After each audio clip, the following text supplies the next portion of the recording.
Marine for the war that changes everything. एक ऐसा war जिसने एक एरा को एंड किया और एक नए एरा की शुरुआत। एक ऐसा वॉर जिसने पूरे वन पीस की दुनिया को रीशेप करके रख दिया। And so it shall continue to be from now till the very end of time. And one day in the future, when we're all dead and gone, someone will arise carrying generations upon generations of our history on his shoulders. The One Piece! The One Piece is real! आज हम उसी war के बारे में जानेंगे और उस war का क्या इम्पैक्ट पड़ा पूरी वन पीस की दुनिया में, इसके बारे में बात करेंगे। लेकिन उससे पहले ये वॉर हुआ ही क्यों? What's the reason? तो इस पूरे वॉर की शुरुआत होती है एस से। फॉर्ट्रेस वी एस, यानी हमारा लुफी का बड़ा भाई, also known as fire fist Ace, जो कि सेकंड डिवीजन कमांडर है व्हाइट बियर पायरेट्स का, वो ब्लैक बियर्ड से हार जाता है। और ब्लैक बियर्ड एक पहला क्रू मेट था एस का, जिसने पूरे व्हाइट बियर पायरेट्स को धोखा दिया और अपने पहला क्रू मेंबर की मौत का कारण बना। That's because of a devil fruit. उसी की वजह से एस व्हाइट बियर्ड के पीछे पड़ा हुआ था, लेकिन एस व्हाइट बियर्ड से हार जाता है और ब्लैक बियर्ड एस को मरीन के हवाले कर देता है और बदले में मरीन उसे वॉर रॉड की पोजीशन से नवाजते हैं। और एस को अरेस्ट करने के बाद मरीन उसका पब्लिक एग्जीक्यूशन अनाउंस कर देती है। और क्योंकि एस व्हाइट बियर पायरेट्स का मेंबर था और सेकंड डिवीजन कैप्टन भी, मरीन बेसिकली वॉर डिक्लेयर कर रही होती व्हाइट बियर पायरेट्स के अगेंस्ट। और वहीं दूसरी ओर व्हाइट बियर, जो कि अपने क्रू को बच्चों की तरह ट्रीट करता था, वो अपने बच्चों को कभी भी अकेला नहीं छोड़ता। और यही पॉइंट था जिसकी वजह से मरीन्स और व्हाइट बियर के बीच में जंग की शुरुआत होती है। मरीन्स जानती थी कि व्हाइट बियर या फिर किसी भी योंको के अगेंस्ट वॉर डिक्लेयर करने का क्या मतलब होता है। यहाँ पे एक तरफ मरीन फ्लीट्स को लीड कर रहा था admiral Sengoku with Garp and 3 admiral Akainu, Aokiji और किजारू, जो कि अपने आप में ही टॉप टियर पावर हाउस है मरीन, और उन सबके पास डेविल फ्रूट एबिलिटीज है। अकांदू, इसके पास मैग्मा फ्रूट का पावर है, जो कि उसको अलाउ करता है मैग्मा में ट्रांसफॉर्म और मैग्मा को कंट्रोल करने का। एओकुजी, जिसके पास आइसेस फ्रूट का पावर है, जो कि उसको एबिलिटी प्रोवाइड करती है क्रिएट, कंट्रोल और ट्रांसफॉर्म होने का आइस में। और किजारू, जिसके पास लाइट फ्रूट की पावर है, उसको एबिलिटीज प्रोवाइड करती है ट्रांसफॉर्मेशन और मैनिपुलेशन ऑफ लाइट की। मरीन्स यही नहीं रुकती, उस अकेले बंदे और उसकी क्रू को रोकने के लिए marines lakhs and thousands of soldiers और सभी के सभी वॉलरोड, जायंट, सबको एक साथ डिप्लॉय कर देती है। और वॉलरोड बेसिकली पायरेट्स ही होते हैं, जो कि गवर्नमेंट के अंदर काम करते हैं in exchange of their freedom. वहीं दूसरी ओर व्हाइट बियर्ड अकेला पूरी वर्ल्ड गवर्नमेंट को चैलेंज कर देता है। और यहाँ पे व्हाइट बियर्ड एरा गैरा पायरेट नहीं है, ठीक है, वो एक योंको है। और योंको क्या होते हैं और उनकी क्या वैल्यू है, उसलिए तुम मेरी योंको वाली वीडियो चेकआउट कर सकते हो। लेकिन ऑफ कोर्स इस वीडियो के बाद यहाँ पे व्हाइट बियर्ड की तरफ से उसकी 43 alliance crew, including commander like Marco the Phoenix, Joju and Vista, और व्हाइट बियर्ड मरीन्स के सामने खड़ा होता है और वॉर की स्टार्टिंग को डिक्लेयर करता है, वो भी बैडएस वे में। व्हाइट बियर्ड अपनी devil fruit ability quick fruit की पावर यूज करता है और वॉर की स्टार्टिंग में ही अर्थक्वेक और सुनामी से वॉर को स्टार्ट करता है। और उसी के बाद व्हाइट बियर्ड पायरेट्स मरीन्स पे टूट पड़ते हैं। लेकिन फाइट के बीच में हमें देखने को मिलता है एक वाइल्ड कार्ड एंट्री, लूफी और उसके रीटैग ग्रुप, जो कि Impel Down one of the unbreakable prison से एस्केप किए होते हैं, जिसमें Jinbe, Crocodile, number 3 and Emporio Ivankov. और यही पॉइंट के बाद हमें घमासान युद्ध देखने को मिलता है, जहां पे एक और व्हाइट बियर्ड अर्थक्वेक और सुनामी लेके आ जाता है और पूरी अरीना को तहस नहस कर देता है। वहीं दूसरी ओर मरीन अपना पावर शोकेस करती है और एडमिरल्स बता देते हैं कि वो टॉप पे क्यों हैं। अकानू अपनी मैग्मा पावर का यूज करके हर एक पायरेट को राख में बदल देता है। अकोजी अपनी आइस एबिलिटी का यूज करके बड़े से बड़ा सुनामी और तो और पूरी समुद्र को जमा डालता है। और वहीं दूसरी ओर काइजोरू अपनी लाइट एबिलिटी का यूज करके पूरे अरीना में तबाही मचा देता है और मार्को जैसे कमांडर को ऐसे हैंडल करता है जैसे मानो बच्चे के हाथ से वो कैंडी छीन रहा हो। वॉर अपने पीक पे थी, सारे एडमिरल्स, वॉलरोड सब एक दूसरे से लड़ रहे थे।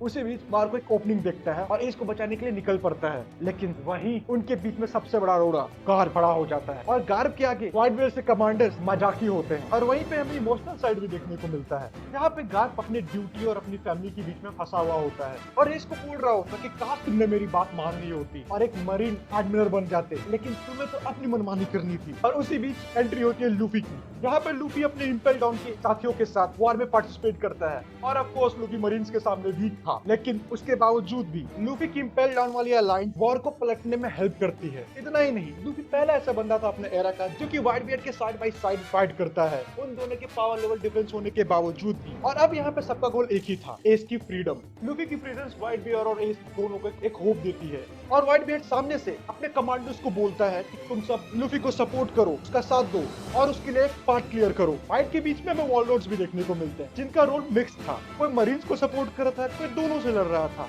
और कोई बस अपने मतलब के लिए आए थे। जैसे कि मीहॉक लूफी को टेस्ट करता है, उसकी एबिलिटीज को परखता है, और ऐसा नहीं कि मीहॉक होल्ड बैक करता है, नहीं, अगर तुम उसके अटैक के सामने नहीं टिक पाए तो तुम पक्का मरोगे। डेल्फिनिको का भी कुछ ऐसा ही हाल था, वो दोनों को सपोर्ट कर रहा था, कभी मरीन पे अटैक कर रहा था, कभी पायरेट्स पे अटैक कर रहा था, अपने मन का मालिक था। और मौर्य भी बस अपने इंटरेस्ट के लिए ही आया था। लेकिन इन सब के बीच वो हैंको जो कि सीक्रेटली लूफी को सपोर्ट कर रही थी बिकॉज ऑफ हर क्रश जो कि उसको लूफी पे था। मरीन का पहले तो प्लान था एस के एग्जीक्यूशन को डिले करना, लेकिन सिचुएशन को देख के सेनगोकू दो सबसे बड़े अनाउंसमेंट करता है। पहला, एस जो कि ब्रदर है मंकी डी लूफी का, whose father is world most wanted criminal Monkey D Dragon. Also Monkey D Dragon is the son of Garp. जिसे सुनने के बाद सबके पैर तो जमीन खिसक गई, लेकिन ये तो बस शुरुआत थी।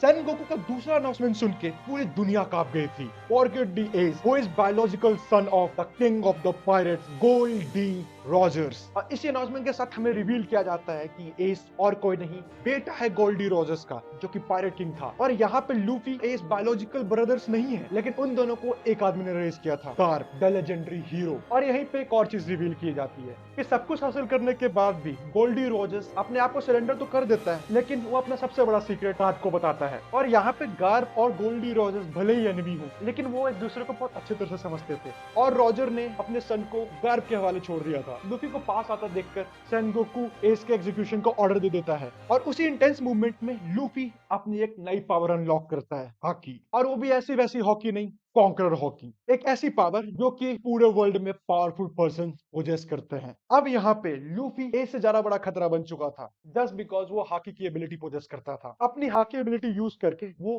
आधे से ज्यादा मरीन को बेहोश कर देता है और अपने लिए एक ओपनिंग क्रिएट करता है। और ना चाहते हुए भी अपने ग्रैंडपा का सामना करते हुए और गार्प अपने दिल पे पत्थर रखते हुए लूफी को बोलता है, अगर तुम्हें इसको छुड़ाना है तुम्हें मुझसे गुजरना पड़ेगा। लेकिन गार्प लूफी पे हमला नहीं कर पाता है। वो जैसे उस पर अटैक करने जाता है, उसके सामने एस और लूफी का बचपन फ्लैश होने लगता है, और लूफी ना चाहते हुए भी अपने ग्रैंडपा पे अटैक कर देता है और एस को बचा लेता है। एस को बचाने के बाद बेसिकली व्हाइट बियर्ड का प्लान सक्सेसफुल हो जाता है और अपने सारे फ्लीट को रिट्रीट करने के लिए बोलता है, क्योंकि उनका मेन मोटिव एस को ही बचाना था। और एस और बाकी के उससे मूवमेंट रिट्रीव कर ही रहे होते हैं, लेकिन उसी समय अकानु व्हाइट बियर्ड को बैड माउथ करने लगता है, मतलब उसकी बेइज्जती करने लगता है, और एस वो सह नहीं पाता। लेकिन इन द एंड एस का फायर अकानु के मैग्मा के सामने नहीं टिक पाता और वो हार जाता है। और उसके बाद अकानु एस को फिनिश नहीं करता, वो लूफी को फिनिश करने के लिए जाता है, क्योंकि तुम्हें अब याद होगा कि अब लूफी के पास हॉकी की एबिलिटी थी और अकानु लूफी पे अटैक करने ही वाला होता है, तभी एस बीच में आ जाता है और लूफी को बचा लेता है। लेकिन उसी दौरान एस मारा जाता है और एस की डेथ देखकर लूफी टूट जाता है। उसकी पूरी दुनिया मानो उथल पुथल हो चुकी है, उसको कुछ समझ में नहीं आ रहा होता है, वो अनकॉन्शियस हो जाता है वहीं पर। और एस की डेथ को देख के गार्प अपना आपा खो बैठता है और अकानु की ओर बढ़ने लगता है, लेकिन वहीं पे उसको सेनगोकू रोक लेता है और गार्प उसको बोल रहा होता है कि हाँ सेनगोकू मुझे रोक के रखो, अगर तुमने मुझे छोड़ा तो तुम्हें नहीं पता यहाँ पे क्या होने वाला है। और भाई यहाँ पे इस मोमेंट पे सारे फैंस बस एक ही बात सोच रहे होते हैं, काश सेनगोकू यहाँ पे गार्प को नहीं रोकता। और उस सवाल का जवाब हमें मिलता है गार्प वर्सेस ब्लैक बियर्ड की क्रू के बीच की फाइट में। क्या फाइट थी भाई। उस मोमेंट में हमें पता चलता है कि गार्प लेजेंडरी हीरो क्यों कहलाया जाता है। और सेनगोकू तो गार्प को रोक लेता है, लेकिन व्हाइट बियर्ड उसको रोकने वाला कौन था। व्हाइट बियर्ड अपने पूरे रेस फॉर्म में आ जाता है और अकानु की इतनी गंदी तरह से धुलाई करता है कि उसको पहचानना मुश्किल हो जाता है। और उस टाइम पूरा मरीन फोर्ट व्हाइट बियर्ड से कांप रहा था, और इसी मौके का फायदा उठा के ब्लैक बियर्ड व्हाइट बियर्ड पे हमला कर देता है और रिवील करता है ये सब उसी के प्लान का पार्ट था, ताकि व्हाइट बियर्ड और मरीन के बीच में फाइट हो सके और उसी मौके का यूज करके मैं तुम्हें एलिमिनेट कर सकूं। और इतना इंजरी होने के बाद भी ब्लैक बियर्ड व्हाइट बियर्ड को मारने में नाकाम होता है। अपने डेथ थ्रो में भी व्हाइट बियर्ड ब्लैक बियर्ड से इतना पावरफुल होता है कि वो ब्लैक बियर्ड को मार सकता था, लेकिन वो ऐसा नहीं कर पाता है। और बस एक अनाउंसमेंट से व्हाइट बियर्ड फिर से